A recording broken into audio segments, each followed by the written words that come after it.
आणि अर्थातच सुप्रीम कोर्टाच्या आजच्या सुनावणीवरती दोन्ही शिवसेनेच्या नेत्यांनी प्रतिक्रिया दिल्या आहेत, पाहूयात. सुलेले राहत आहेत, आमचा विजय होईल कोर्टात का सरन्यायाधीशांनी यांना कानात येऊन सांगितलं की काय की बाबा आम्ही काय निर्णय देणार आहोत.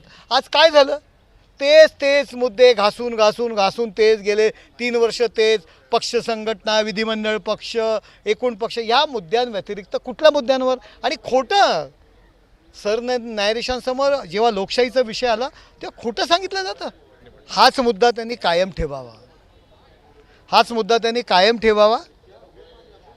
आपल्या बाजूने निकाल लागला तर न्यायालयावरती विश्वास, आपल्या बाजूने निकाल लागला नाही तर रोज सकाळी भुंकायचं आणि न्यायालयाच्या विरुद्ध बोलायचं. दुसरा उद्योग नाही आहे त्यांना, तेवढंच आहे, तेवढंच ते करू शकतात. आमच्या खटल्यामध्ये शिवसेना हे पावलावरती संविधान आणि घटनेचं भंग झालेलं आहे. त्याच्यामुळे आज माननीय कपिल सिब्बल यांनी संपूर्ण बाजू आमची संविधानाच्या दृष्टीनं, ज्याला आपण निवडणूक आयोगाच्या निकालाची पिसं काढणं म्हणतात, तशी पिसं काढलेली आहेत.